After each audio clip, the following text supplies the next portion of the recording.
Hey everyone, and welcome back to the deep dive. Yeah. You know, we love getting into the nitty-gritty of complex topics. Oh, that's right. And today is no exception. No, it's not. We're diving deep into Yeah. a topic that's both fascinating and super relevant, Yeah. especially if you're prepping for those UPSC exams. We're talking earthquakes and their impact specifically on India. Absolutely. And we'll be dissecting a recent earthquake that really shook things up in the Tibetan region. Oh, wow. Analyzing its causes. And you know what?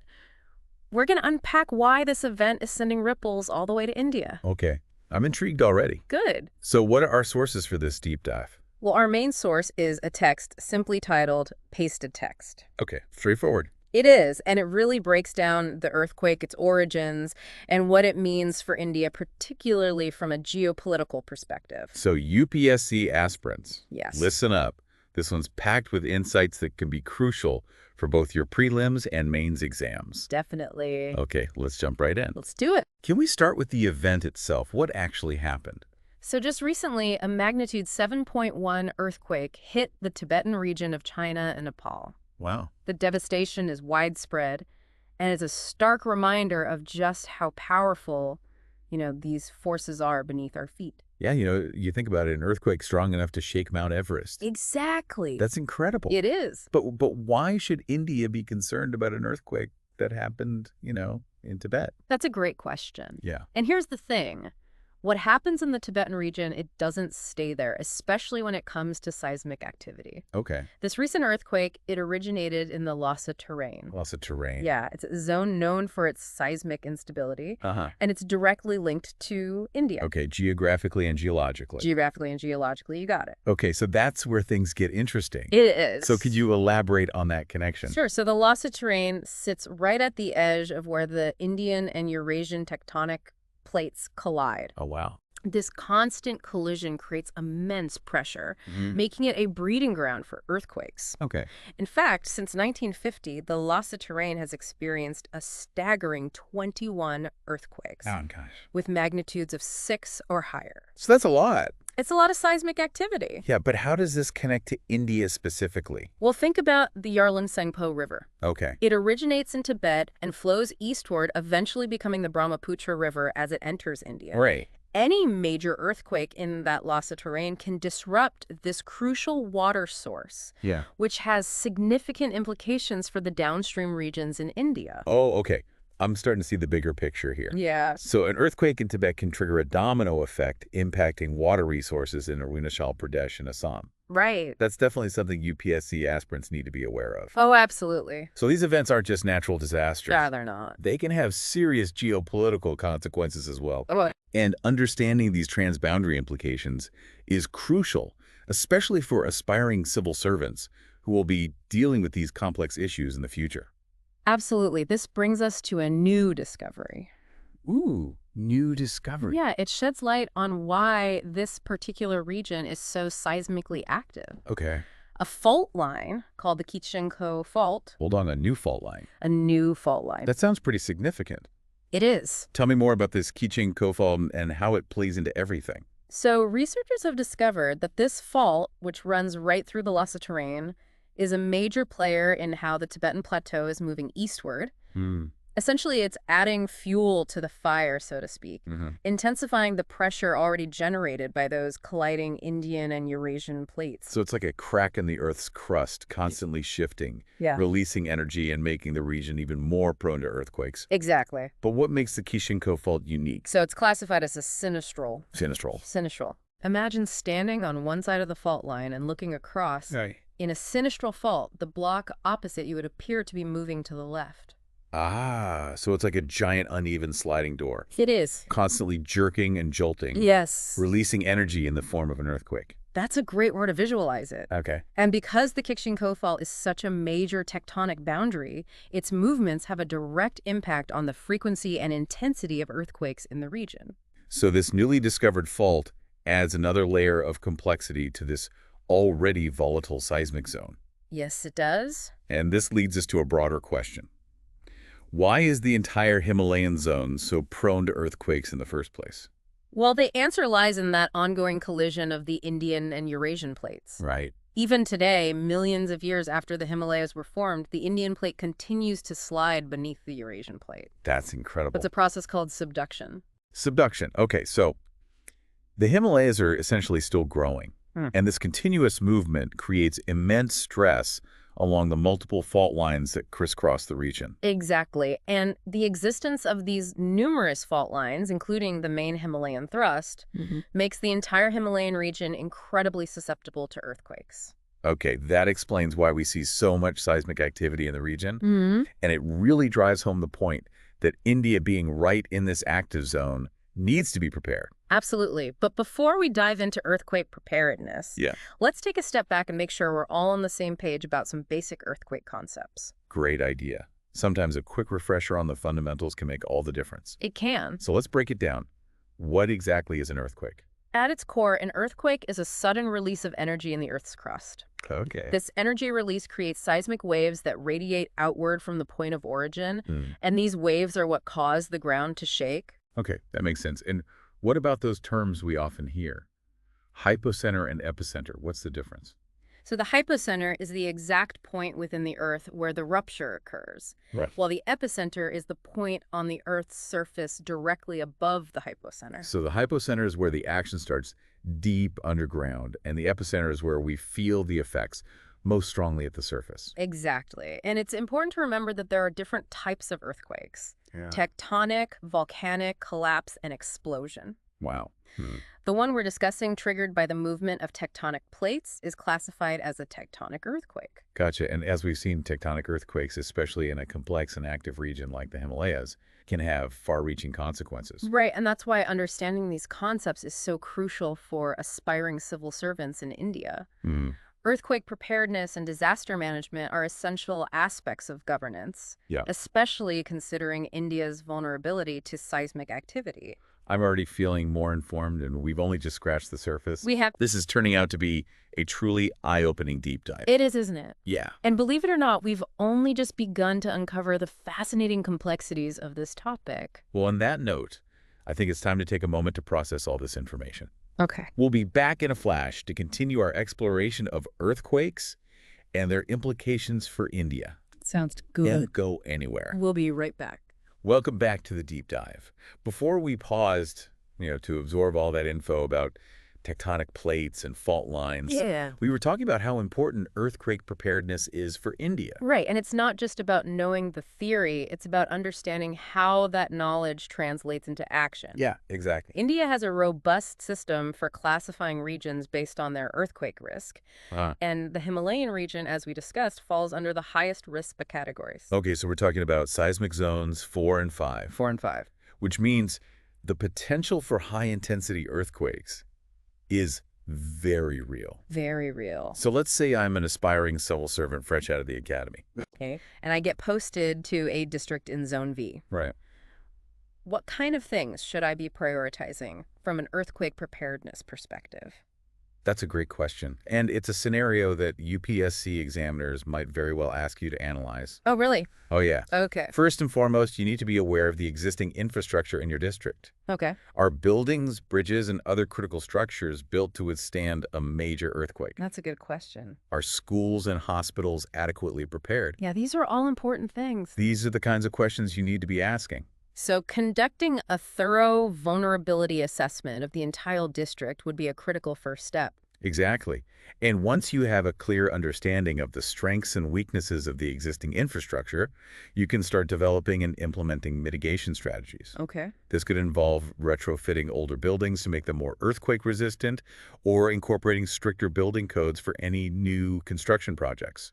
And I imagine public awareness campaigns would play a crucial role as well. Absolutely. Making sure people know what to do during an earthquake, having emergency kits ready, identifying safe zones within their homes and communities. All vital. These are all vital aspects of preparedness, right? Public education and community engagement are essential. Yeah. It's not just about top-down directives. It's about empowering people to take ownership of their own safety and be prepared for any eventuality. It sounds like a multifaceted approach is needed. It is. Involving not just engineering and infrastructure development, but also social awareness, community mobilization, and effective disaster management protocols. You've hit the nail on the head, and that's why the UPSC syllabus emphasizes this topic so heavily. Okay. It's not just about memorizing facts. It's about understanding how different disciplines intersect Right. and how this knowledge can be applied to real-world challenges like ensuring public safety in an earthquake-prone region. I'm starting to see how all these pieces fit together. We've gone from analyzing the specifics of a single earthquake in Tibet to understanding the broader implications for India, including the crucial aspects of preparedness and risk mitigation. And that interconnectedness is key not just for understanding earthquakes, but for grasping the complexities of governance and policymaking in general. Well said. And speaking of complexities, I remember you mentioning a cliffhanger before we took our break. I did. Something about a bigger question we need to be asking ourselves. I'm all ears. We've explored the science, the causes, the potential impacts, and the importance of preparedness.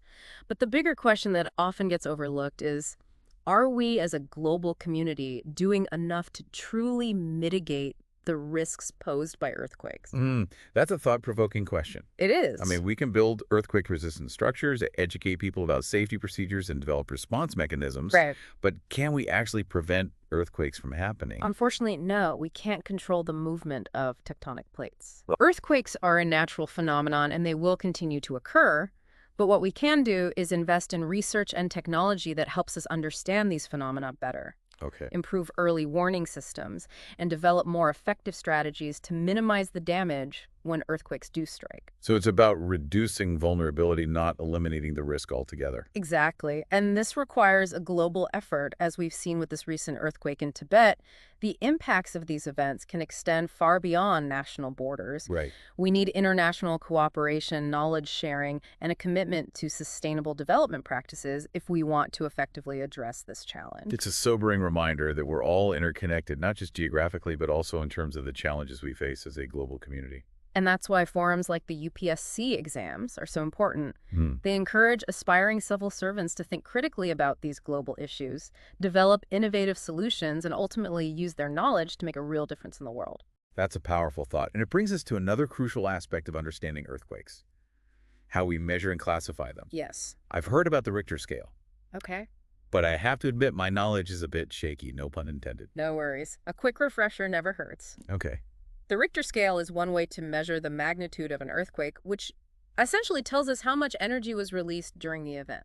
So a higher number on the Richter scale means a more powerful earthquake. That's right. And it's important to remember that the Richter scale is logarithmic. Okay. This means that each whole number increase represents a 10-fold increase in amplitude. Oh, wow. So an earthquake measuring 7 on the Richter scale is 10 times more powerful than one measuring 6. Wow, that's exponential. It is. So where did this recent earthquake in Tibet fall on the Richter scale? It measured 7.1, which categorizes it as a major earthquake with the potential to cause significant damage. And that's why it's made headlines globally, not just for its immediate impact, but also for its potential long-term consequences. I see, but I've also heard about other scales used to measure earthquakes, like the moment magnitude scale. Yes. Is that different from the Richter scale? It is. The moment magnitude scale is actually a more modern and precise way to measure earthquake magnitude, particularly for larger earthquakes. Okay. It takes into account the total energy released by the earthquake, not just the amplitude of the seismic waves,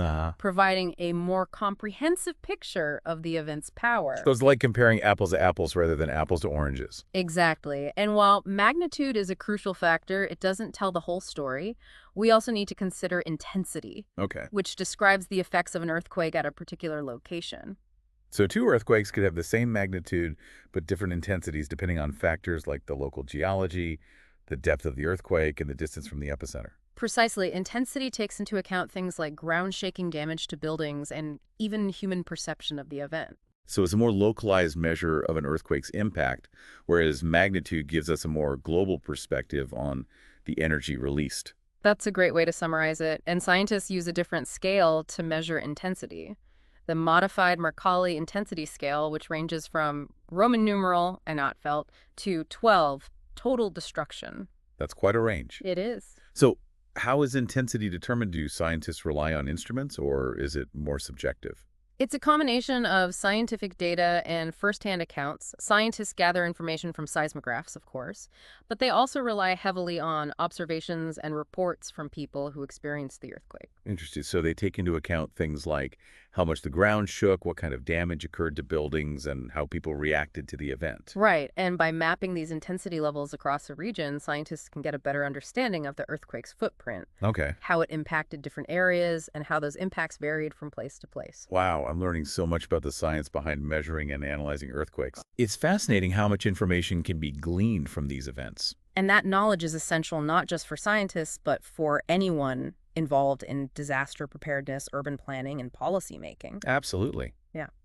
I'm starting to see how all these seemingly disparate pieces, plate tectonics, fault lines, magnitude intensity preparedness strategies, all come together to form a comprehensive understanding of earthquakes and their impact on our world. It's all interconnected. And that interconnectedness is what makes this topic so fascinating and, frankly, so crucial to understand. This deep dive has been incredibly insightful. It has. We've explored the science, the implications, and even delved into the ways we measure and classify these powerful events. We have. And I'm sure our listeners, especially those prepping for the UPSC exams, have gleaned some valuable insights along the way. I hope so. It's been a pleasure discussing this topic with you and shedding some light on the complexities of earthquakes and their relevance to India. But hold on, before we wrap up, I'm sensing there's still more to uncover.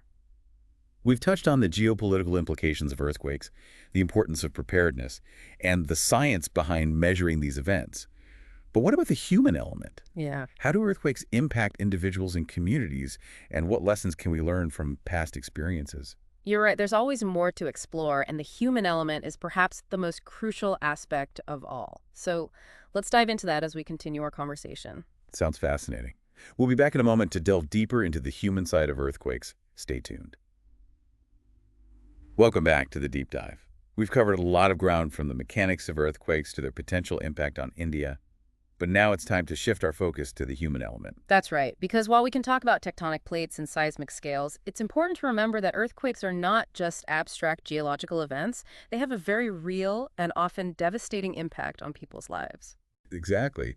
And for UPSC aspirants, understanding this human dimension is crucial, especially for tackling questions related to disaster management, social welfare, and even international relations. Absolutely. Let's start by considering the immediate impact of a major earthquake. Imagine the chaos and destruction: buildings, collapsing infrastructure, crumbling communication networks disrupted. It's a scenario that's difficult to even comprehend the sheer scale of the devastation. And amidst that chaos, there are countless individual stories of lost trauma and resilience. Families are separated, homes are destroyed, livelihoods are disrupted. The psychological impact of such an event can be profound and long-lasting. It's a reminder that beyond the statistics and the damage assessments, there are real people grappling with the aftermath of these disasters. And that's where the role of government and civil society becomes crucial. Providing immediate relief, food, water, shelter, medical aid is just the first step. Right. It's about long-term recovery as well, rebuilding infrastructure, supporting economic revival, and addressing the psychosocial needs of affected communities. And this is where a deep understanding of the region, its vulnerabilities, and its social fabric becomes essential. A one-size-fits-all approach simply won't work. That makes sense. The needs of a remote Himalayan village will be vastly different from those of a bustling urban center. Exactly. And effective disaster management requires sensitivity to these nuances, along with a willingness to learn from past experiences. Speaking of past experiences, are there any particular case studies that stand out as examples of effective or perhaps ineffective responses to major earthquakes? I'm sure analyzing these real-world scenarios would be incredibly valuable for UPSC aspirants. There are certainly valuable lessons to be learned from past earthquakes. The 2001 Bhuj earthquake in Gujarat, for example, highlighted the importance of community-based disaster preparedness. Oh, that's interesting. Tell me more about that. Well, despite the massive scale of the destruction, local communities played a vital role in the immediate rescue and relief efforts. Their knowledge of the local terrain, social networks, and cultural practices proved invaluable in reaching those in need. So it wasn't just a top-down approach with the government dictating all the actions. It was a collaborative effort leveraging the strengths of local communities. Precisely, and this highlights a crucial point. Effective disaster management isn't just about having the right infrastructure and resources in place. It's also about building strong social capital, empowering communities, and fostering a culture of preparedness. That's a powerful insight, and it's something that UPSC aspirants should definitely keep in mind when thinking about disaster management strategies. Absolutely. And beyond the immediate response and recovery efforts, there are also long-term implications to consider. Earthquakes can reshape landscapes, alter demographics, and even trigger social and political transformations. That's something I hadn't really considered. It's not just about rebuilding what was lost, it's about adapting to a new reality. Exactly. And for a country like India with its diverse geography and complex social structures, understanding these long-term dynamics is crucial for building resilience and ensuring sustainable development. Wow, this deep dive has been a real eye-opener. We've explored the science, the geopolitics, the preparedness strategies, and now the human impact. It's all interconnected, and it's clear that understanding these complexities is essential not just for aspiring civil servants, but for anyone who wants to make a positive impact on the world. Well said, and while we've covered a lot of ground, there's always more to learn, more to explore, and more to discuss. Absolutely, and to our listeners, especially those gearing up for the UPSC exams, we hope this deep dive has provided you with valuable insights and a new perspective on earthquakes and their multifaceted implications. Remember, knowledge is power. And the more you understand about these complex issues, the better equipped you'll be to navigate the challenges and opportunities that lie ahead. And as always, the key is to stay curious, keep learning, and never stop asking questions. Beautifully put. A huge thank you to our expert for guiding us through this fascinating exploration of earthquakes. It was my pleasure. And to our listeners, don't forget to like, subscribe, and share this episode with your fellow knowledge enthusiasts. Until next time, keep diving deep.